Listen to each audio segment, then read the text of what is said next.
Shalom, shalom. Call halal yamla. YAHAWAH, BAHASHAM, double honors to the elders and apostles, a great millstone to teach and move well. Peace and salutations be to the Lord for the elect.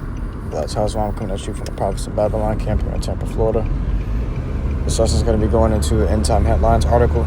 It says steak prices are about to soar as restaurants battle cattle shortage. I'll slow that down, Salakia. Steak prices are about to soar as restaurants battle cattle shortages, quote unquote, cattle shortages. So they're battling a shortage of cows. Okay, basically the farmers are battling a shortage of cows. So there's not much meat distribution being sent out. A few months ago, they were talking about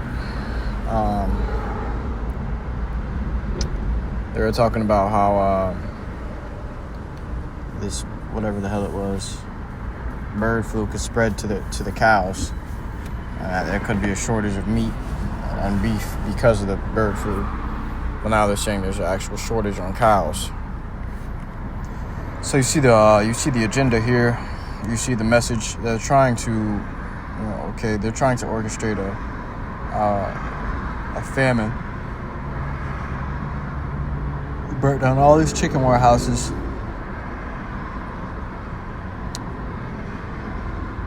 All of a sudden they short on eggs because of the bird flu.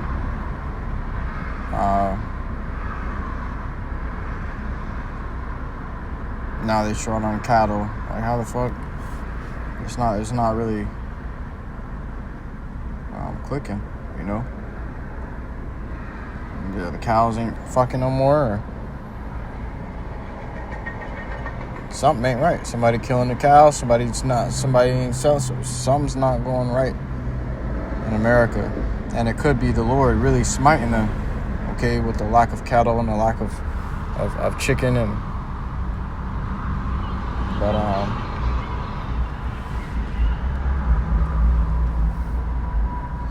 it says here, in recent months, steak lovers across the United States have faced a harsh reality.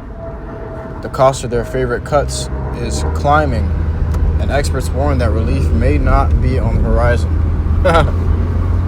Now they got the egg prices, they're dropping down, supposedly. It went from $8 and some change to $4 now. All right, but they're saying relief from the cattle shortage is not on the horizon. What does that mean? That means that it's not going to get cheaper anytime soon. It's probably going to get more expensive, if anything.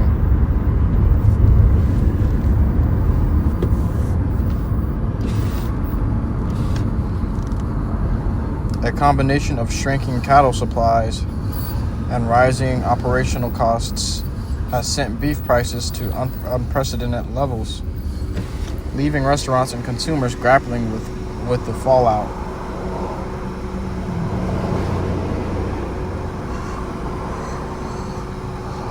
It says the root of the issue lies in a significant reduction in cattle numbers. According to a report from CNBC dated October 25th, 2023, beef prices had already hit record highs due to a dwindling, which means a shrinking, a dwindling cattle supply, a trend that has only intensified into 2025. Market analysts cited by CNBC attribute this shrinkage to a combination of drought conditions in key ranching stages like Texas and Oklahoma, which have reduced grazing land, and a wave of rancher and retirements with fewer young farmers stepping in to replace them. So you got these farmers retiring as well. All right, all these excuses for a lack of beef. Okay.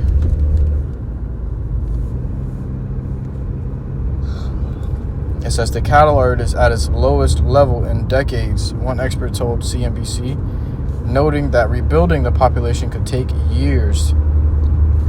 All right. These cows are only getting eaten more and more every day, They're only being consumed more and more. The consummation of beef is not dwindling, but growing. All right. But the output of cows is dwindling. Okay.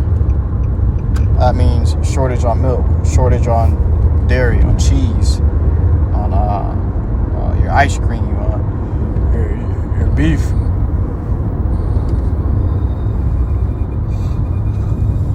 And all these things, you can see all these things, an increase in all these things on the shelves quite soon, if that is the case.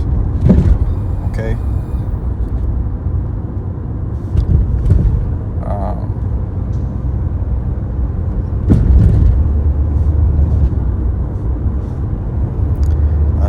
We'll scrap some scriptures on that.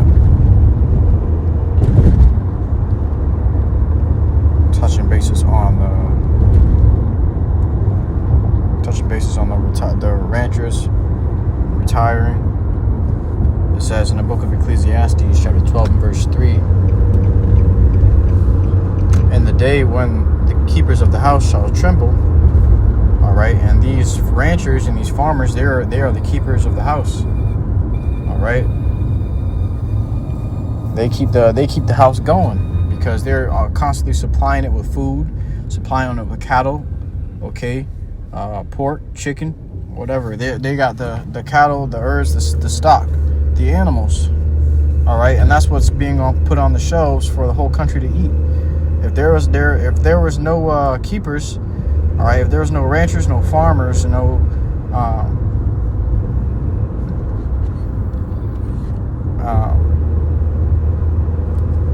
there's no food on the shelves, right? Guess what happens? These people are going to destroy each other.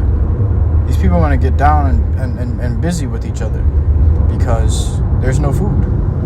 And people got to eat. And they're going to get their food from somewhere, okay? And if they can't get food from anywhere, what they going to do? They're going to begin to eat each other because these people are consumers. And you're going to see that actually manifest. They not only consume food, but they consume media. They consume drama, all right? They consume products. They consume everything that you put in their face. That's why they are called consumers. They labeled you consumers. You're nothing more than a mere consumer. That's what they think about you, man. All right? Because all you do is you get your paycheck and you go and spend it on something. You go and buy something. Consume. Okay? So they got you all in the same box. It says, in the day when the keepers of the house shall tremble, and the strong men shall bow themselves, and the grinders cease because they are few. All right, these workers are becoming few. All right, these grinders are just what? Workers. They're gonna be few workers. There's already few farmers, few ranchers. All right. The work about to stop, man. All right, there's a whole lot of work to do, not enough workers.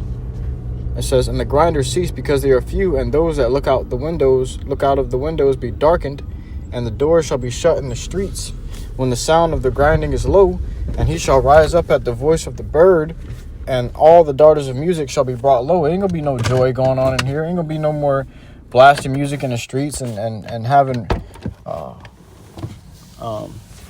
drag races, okay, drifting races and car events and parties and wild parties and club events. All this shit's gonna be shut down, man.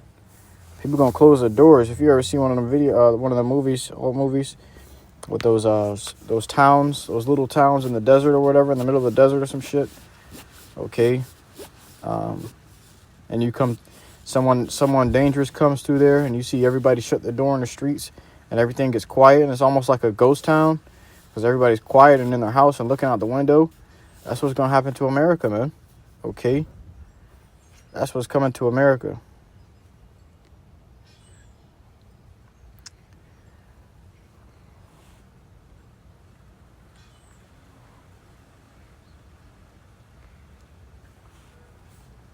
I grab this.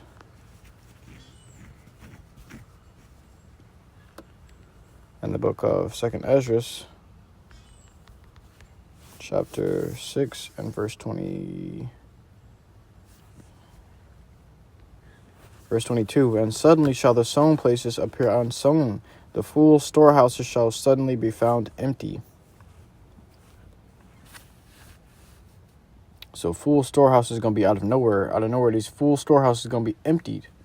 Okay? One day they just ain't going to get their shipments, and they ain't going to never get them again after that. These people can go in those stores and see the 24 pack of waters on the shelf costs $240 for a 24 pack. All right. And that's going to be the last waters you're getting out of that shop. Okay. The dollar is collapsing and getting weaker as we speak. And as the day grows old, the dollar is getting weaker. All right. So eventually, it's not going to have the same value. What that means is, what originally costed $1 is going to cost you $10 because now the $1 has only 10% of its value. All right. So you're going to end up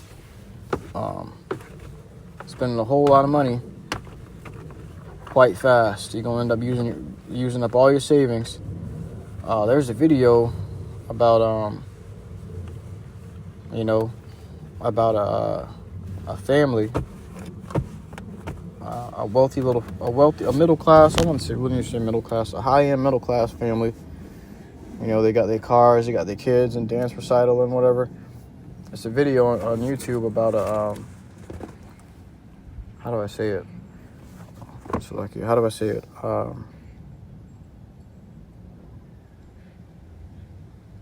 I wouldn't say it's a skit, but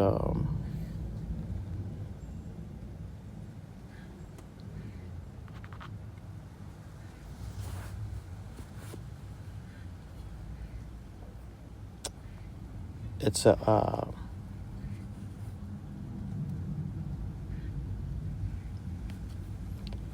kind of like an analogy. I'll just say a simulation. It's a story about what would happen, but it basically goes into how this family, they had all this wealth, and then the economy just suddenly collapsed, and they end up spending everything and losing everything. They were facing hyperinflation, and they ended up losing everything, man. Okay, and it's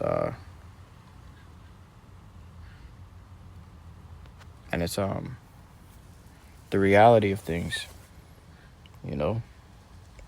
People love to say, damn, that's like something you see in the movie. Well, art imitates life. It's something you see in the movie because it happened before. The scriptures say there's nothing new under the sun, and the Lord requireth the thing that is past.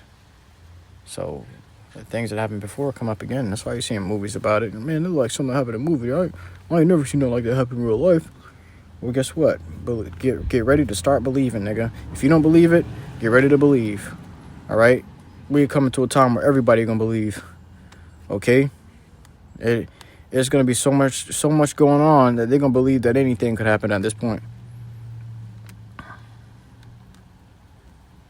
And right when they're in the deepest depths of their despair, and they don't know what to do, they're ready to end their own lives, the Lord gonna crack the sky. And then judgment really gonna come. It says, and the trumpet shall give a sound, which when every man heareth, they shall suddenly be afraid, or they shall be suddenly afraid.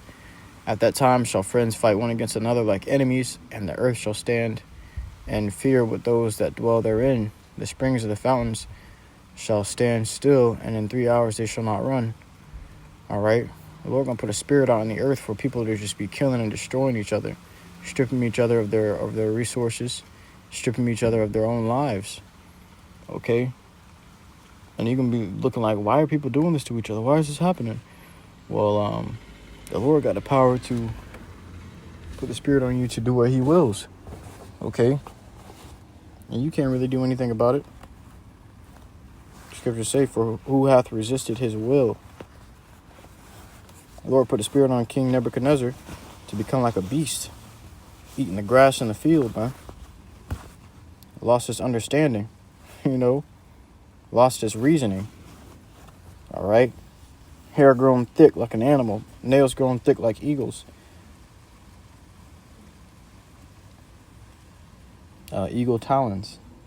Okay? And then the Lord restored his understanding to him and his reasoning.